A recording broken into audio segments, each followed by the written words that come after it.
Et Karl, tu as vu la dernière vidéo de Nabila? Quoi la dernière vidéo avec Nabila? Cette vidéo avec ce journaliste? Ah, tu veux dire la vidéo où le journaliste lui demande si son copain devait être un dessert, qu'est-ce qu'il serait? Il me semble que c'est un mystère, une religieuse ou un gland. Oui, c'est exactement ça. Attends, je vais chercher la vidéo parce que c'est vraiment drôle. Attends, juste une seconde. Alors si votre copain était un dessert, ce serait plutôt un mystère, une religieuse ou un gland? Un quoi? Un gland, c'est le gâteau vert avec des trucs qu'on mange comme ça. Un gland? Ouais, vous connaissez pas? Bah non, je connais pas un gâteau qui s'appelle un gland. Bah ça, je vous en offrirai avec plaisir. Ah non, merci. C'est super bon, c'est comme une religieuse au chocolat ou au Non, café, mais je m'en seulement fous, il y a de la j'aime pas. crème anglaise dedans. Bah je sais ce que c'est un gland, c'est des trucs qui tombent des arbres. Non, mais c'est un pas gâteau, je parle de gâteau. c'est pas un... Oh, mais Nabila, elle est trop mignonne, elle sait pas c'est quoi cette pâtisserie. Je pense que vous et moi, c'est le temps qu'on lui explique. Vous êtes prêts? Allez, c'est parti! Pour notre pâte à choux, on aura besoin de 250 ml d'eau, 145 g de farine, 3 œufs, 100 g de beurre, 8 g de sucre et une pincée de sel. Première étape, on verse l'eau, le sucre, le sel et le beurre dans une casserole et on porte le tout à ébullition. Quand le mélange est bien bouillant, versez la farine en une seule fois et mélangez avec une cuillère pour former une pâte qui est bien compacte. Faites dessécher la pâte sur le feu pendant quelques minutes et laissez-la tiédir dans un bol. J'ajoute les œufs un à la fois à la préparation et je mélange énergiquement pour que l'appareil soit très lisse. Continuez avec le deuxième œuf toujours en mélangeant bien. Terminez avec le troisième et vous devriez obtenir une pâte qui forme le fameux bec d'oiseau. Je poche la préparation sur un tapis siliconé et je donne une forme allongée à mes choux en tirant sur le côté. Répétez cette opération en essayant de donner une forme à vos choux qui soit la plus régulière possible. Quand c'est fait, badigeonnez le tout avec un œuf battu pour réaliser une belle dorure sur le dessus. Prenez ensuite une fourchette pour légèrement rayer la surface de la pâte à choux, ça va faire en sorte qu'ils vont gonfler de façon très régulière pendant la cuisson. Et ça part au four pour 20 minutes à 200 degrés Celsius. Pour la crème pâtissière, j'utilise 250 ml de lait, 28 g de fécule de maïs, 2 jaunes d'œufs, 50 g de sucre, une cuillerée à café d'arôme de vanille et 10 g de beurre. Commencez par faire chauffer le lait et la vanille ensemble et pendant ce temps, combinez les jaunes et le sucre que vous allez fouetter rapidement. On ajoute la fécule de maïs et quand c'est bien homogène, versez le lait bouillant sur le dessus. Fouettez pour vous assurer qu'il n'y ait aucun grumeau et remettez le tout dans la casserole pour cuire à feu doux et pour que la préparation épaississe. Je termine en incorporant le beurre et je laisse refroidir. Mon astuce pour cette recette, vous pouvez parfumer la crème pâtissière avec ce que vous avez envie, de la vanille, du café ou même de la fleur d'oranger et ça serait très très bon. Faites comme vous voulez et vous allez voir, ça va être délicieux. Quand mes choux sont bien cuits et dorés, je les garnis généreusement avec la crème pâtissière et je m'aide avec une douille seringue pour faire cette opération. Pour la décoration, on va prendre 155 g de sucre glace, un blanc d'œuf, du colorant vert et aussi des vermicelles de chocolat noir. Fouettez le blanc d'œuf avec le sucre glace que vous allez ajouter en plusieurs fois pour que le glaçage soit bien lisse et brillant.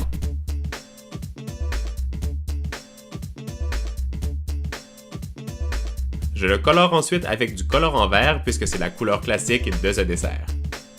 On trempe nos choux dans le glaçage pour recouvrir complètement le dessus et je termine en écrasant la partie arrondie dans les vermicelles au chocolat. Et voilà, on a terminé notre recette. Aujourd'hui, on a tous appris quelque chose. Pendant que vous faites la lecture du Love Mail, je peux enfin dire à Nabila que c'est ça un gland en pâtisserie. Maintenant, elle le sait, elle peut même le faire à la maison et peut-être même qu'un jour, Nabila et moi, on va avoir la chance de cuisiner ensemble sur Carly's Cooking. Hey Nabila, tu sais comment ça fonctionne? Tu m'envoies un petit email. Alors j'espère que vous avez aimé la recette. Si oui, vous mettez une avalanche de pouces bleus, plein de commentaires. Moi, je vous fais des gros bisous et je vous dis à très bientôt. Ciao, ciao!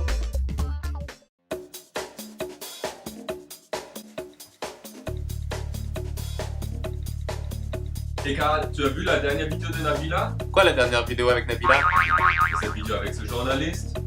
Ah, tu veux dire la vidéo où le journaliste lui demande si son copain devait être un dessert, qu'est-ce qu'il serait? Il me semble que c'est un mystère, une religieuse ou un gland. Oui, c'est exactement ça. Attends, je vais chercher la vidéo parce que c'est vraiment drôle. Attends, juste une seconde. Alors si votre copain était un dessert, ce serait plutôt un mystère, une religieuse ou un gland? Sucre, une cuillerée à café d'arôme de vanille et 10 g de beurre. Commencez par faire chauffer le lait et la vanille ensemble et pendant ce temps, combinez les jaunes et le sucre que vous allez fouetter rapidement. On ajoute la fécule de maïs et quand c'est bien homogène, versez le lait bouillant sur le dessus. Fouettez pour vous assurer qu'il n'y ait aucun grumeau et remettez le tout dans la casserole pour cuire à feu doux et pour que la préparation épaississe. Je termine en incorporant le beurre et je laisse refroidir. Mon astuce pour cette recette, vous pouvez parfumer la crème pâtissière avec ce que vous avez envie, de la vanille, du café. Je poche la préparation sur un tapis siliconé et je donne une forme allongée à mes choux en tirant sur le côté. Répétez cette opération en essayant de donner une forme à vos choux qui soit la plus régulière possible. Quand c'est fait, badigeonnez le tout avec un œuf battu pour réaliser une belle dorure sur le dessus. Prenez ensuite une fourchette pour légèrement rayer la surface de la pâte à choux, ça va faire en sorte qu'ils vont gonfler de façon très régulière pendant la cuisson. Et ça part au four pour 20 minutes à 200 degrés Celsius. Pour la crème pâtissière, j'utilise 250 ml de lait, 28 g de fécule de maïs, 2 jaunes d'œufs, 50 g de... Un quoi? Un gland, c'est le gâteau vert avec des trucs qu'on mange comme ça. Un gland? Ouais, vous connaissez pas?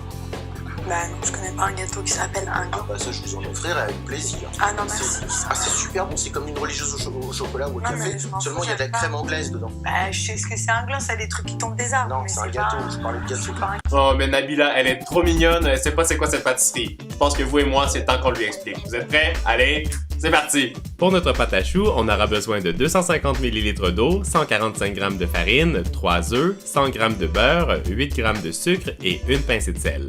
Première étape, on verse l'eau, le sucre, le sel et le beurre dans une casserole et on porte le tout à ébullition. Quand le mélange est bien bouillant, versez la farine en une seule fois et mélangez avec une cuillère pour former une pâte qui est bien compacte.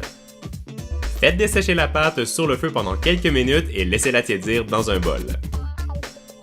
J'ajoute les œufs un à la fois à la préparation et je mélange énergiquement pour que l'appareil soit très lisse. Continuez avec le deuxième œuf toujours en mélangeant bien. Terminez avec le troisième et vous devriez obtenir une pâte qui forme le fameux bec d'oiseau.